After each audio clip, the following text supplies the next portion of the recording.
The photograph captures a quiet corner of a Boston playground in 1911, a place meant to echo with childhood laughter. Yet the stillness frozen in the frame feels almost deliberate, an uncomfortable pause in a story no one wanted to finish telling. The wooden slide in the foreground, warped from winters and rough use, draws the eye not for its size or craftsmanship, but because of the dark, splintered opening near its center, a wound carved into the planks. Time has softened the edges of the image, but not the unease that radiates from that hollowed space. At first glance, it might be dismissed as simple decay, a flaw in the lumber, but the scrap of pale cloth wedged inside suggests something far more deliberate. It is the sort of detail early photographers rarely noticed, and city officials preferred never to explain. Boston's public recreation movement was still young in 1911, built on ideals of reformers who believed playgrounds could keep working-class children safe from the streets. Yet these spaces were often placed in the centers of densely populated neighborhoods, where tenement windows opened directly onto dirt yards and factories released warm gusts of coal-scented air. Children wandered in and out without supervision, crossing between home, work, and play in a rhythm shaped by necessity rather than childhood. By winter, the ground hardened into uneven mud. By spring, broken glass surfaced in patches. Maintenance budgets were thin and repairs happened only when someone made enough noise to force attention. In this particular playground, the slide had been installed nearly a decade earlier, built from pine boards that shrank each summer and expanded each winter, creating thin seams along its length. Children still lined up to use it, their boots tracing muddy arcs at the base, their laughter echoing across the gravel. But parents whispered about the structure long before anyone cared to look closely. They said the wood sometimes shifted under a child's weight, and on quiet days the slide creaked like something inside it had taken root. These stories rarely left the neighborhood. Poor families learned quickly that complaints brought scrutiny, and scrutiny brought consequences, often for them, not for the city. The photograph shows children scattered across the yard, some mid-step, some frozen in hesitant stillness, their expressions blurred by the camera's long exposure. It is unclear whether they were aware of the damage on the slide that day. What is clear, however, is that they kept their distance, leaving an unnatural emptiness around the structure, as though they knew something the adults refused to voice. One girl stands apart from the rest, her coat buttoned high against the cold, her face turned slightly away from the lens. She seems to be looking toward the slide, but not at the broken board, rather at the space beneath it where the shadows gather in a way that feels too deliberate. City records from that era describe the playground only in passing. Annual reports focus on attendance numbers and the cost of resurfacing the yard, never once mentioning injuries or incidents, yet newspapers from nearby streets hint at a different reality. Missing children, families relocating without notice, and rumors of older boys using the playground after dark for reasons no one dared to print. In 1911, authorities often dismissed these worries as the anxieties of immigrant communities unfamiliar with American institutions. But the photograph contradicts that narrative. There is something hidden in the wood, something lodged where no scrap of fabric should be, something the camera captured because it did not know it wasn't supposed to. The pale cloth inside the crack is not shaped like a toy or a dropped glove. It clings too tightly to the interior, pulled inward rather than caught on the surface. Its presence suggests an action, an event, a moment of struggle now reduced to a fragment. And in a year when social workers were overwhelmed, when child labor laws were inconsistently enforced, and when the poorest families bore the weight of silence, that scrap of fabric becomes more than a visual curiosity. It becomes evidence of something Boston preferred to forget. The playground stands as a relic now, but in 1911 it was a crossroads of childhood and survival, where small details, like the one captured in the photograph, carried truths no one was willing to record.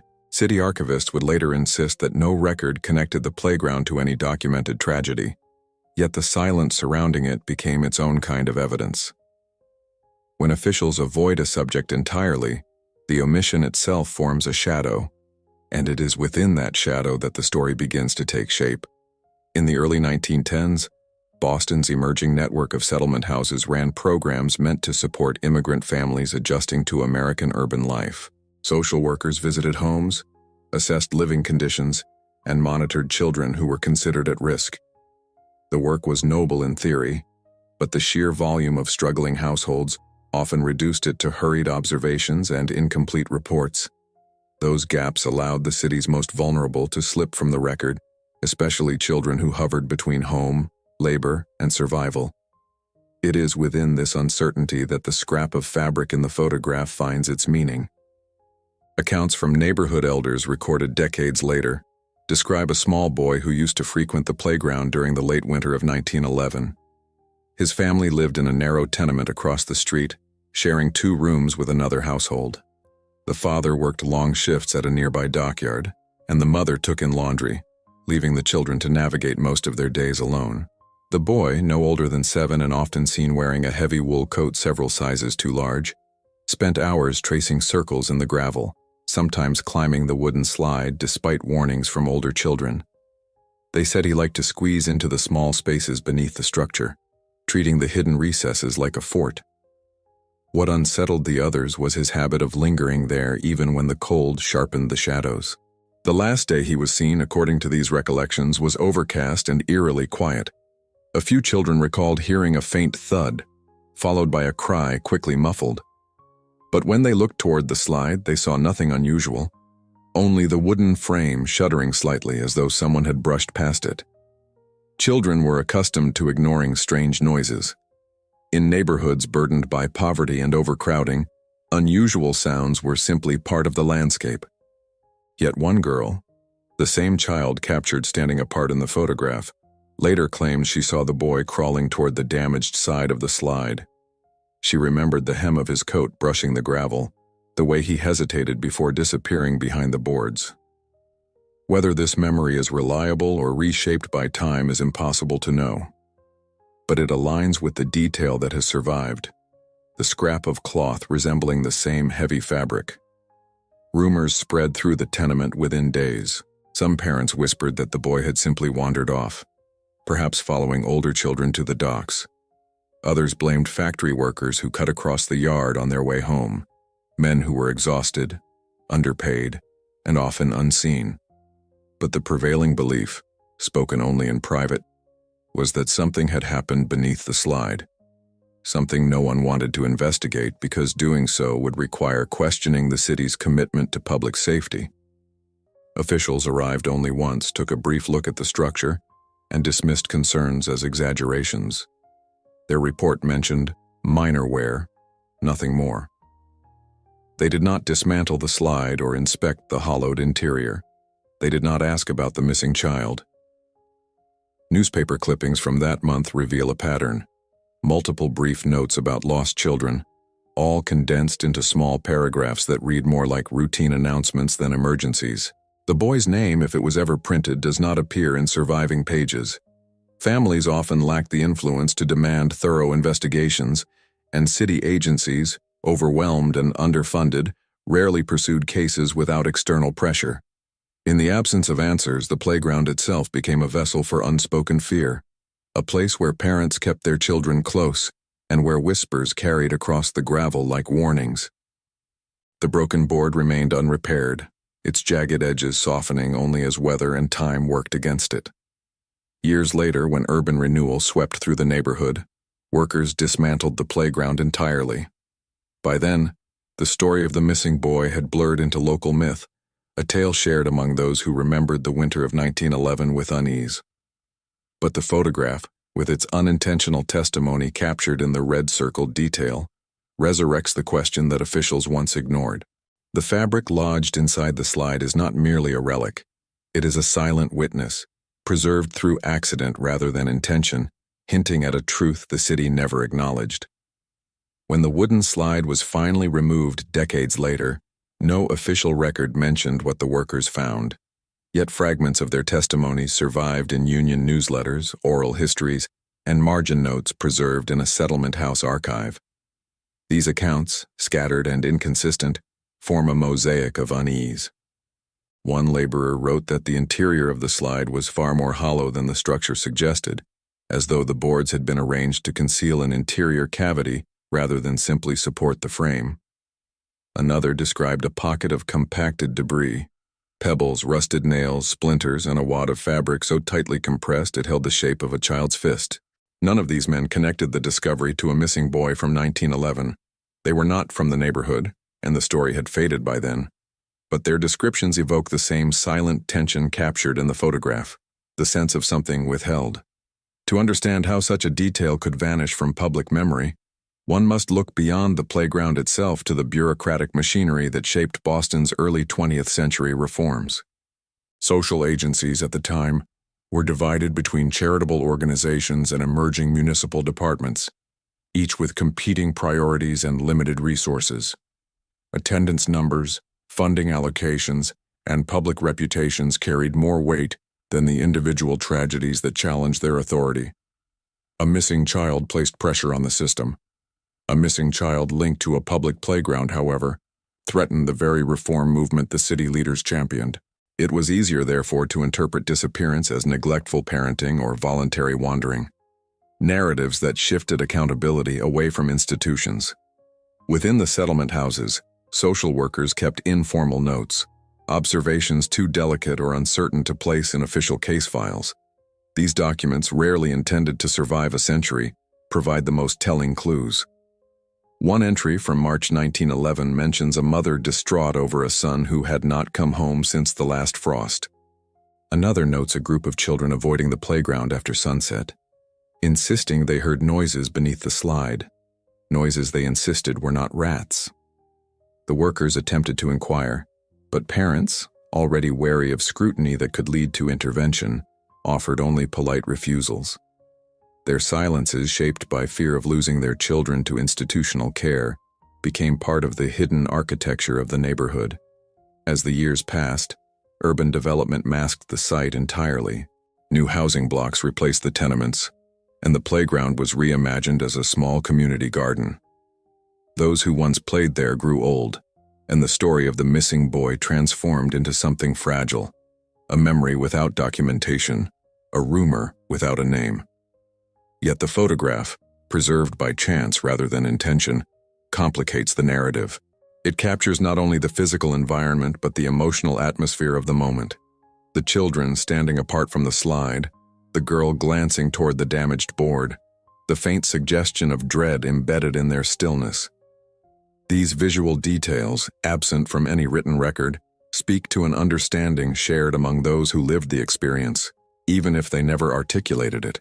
When historians revisited early playgrounds in search of patterns in municipal neglect, they discovered that several structures installed during this period had been built with hidden compartments, not intentionally, but as a consequence of cost-cutting designs. Gaps between boards, hollow supports, and improperly sealed joints created spaces large enough for small animals, debris, or, in rare and tragic circumstances, vulnerable children seeking shelter or hiding places. These findings offered context but not certainty. They suggested possibility, not conclusion. Still, the similarities between the documented flaws in other sites and the mysterious cavity in the Boston slide strengthen the hypothesis that the boy's disappearance was less a mystery and more an accident shaped by poverty and oversight. The scrap of fabric revealed in the photograph stands as the most tangible link between speculation and reality. Photographic experts note that the cloth appears pulled inward, suggesting it was caught by movement, not placed intentionally. If that is true, then the photograph may have captured the final trace of a child, whose story was swallowed by the interlocking forces of bureaucratic caution, immigrant fear, and structural neglect. It represents the kind of tragedy that reformers sought to prevent, yet inadvertently enabled by failing to maintain the very spaces they built to protect. And although the city would never acknowledge the implications, the image itself refuses to let the memory collapse entirely. In the years that followed the rediscovery of the photograph, historians, archivists, and community researchers attempted to reconstruct the fate of the unnamed boy. Yet every path led into the same fog of partial records and institutional silence. What emerged instead was a deeper understanding of how tragedies can be erased not through conspiracy, but through the slow accumulation of neglect, fear, and bureaucratic caution. The photograph had captured a moment that every child in the neighborhood had felt but never articulated. The sense that the playground was not as safe as the reformers promised. Its wooden structures, though built with good intentions, had not been maintained. Its gravel yard, though meant to be a haven, was shaped more by the constraints of poverty than the ideals of childhood. The fabric lodged in the slide's hidden cavity became the symbol of a truth the city never allowed itself to record. A truth embedded in the grain of the wood long after the boy's name had been forgotten. As researchers traced the city's social welfare practices during the early 1910s, they uncovered a landscape defined by transition. Child labor laws were strengthening, yet still riddled with loopholes. Settlement houses fought to introduce standards of care, but lacked the authority to enforce them. Immigrant families, especially those from working-class backgrounds, were caught at the intersection of hope and hardship, reliant on institutions that often viewed them with suspicion.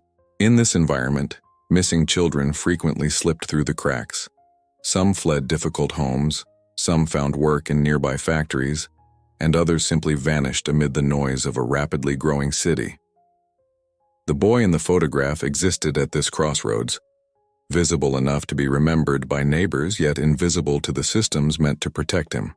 The enduring power of the photograph lies not in its composition, though the cinematic quality of early 20th century photography lends it a haunting beauty, but in the accidental testimony it preserves. The children who stand apart from the slide are not posed. Their distance conveys instinct rather than instruction. The girl who glances toward the broken board reflects wariness beyond her years, as though she already understood something adults refuse to acknowledge. These details challenge the narrative promoted by city officials at the time, who framed playgrounds as symbols of progress.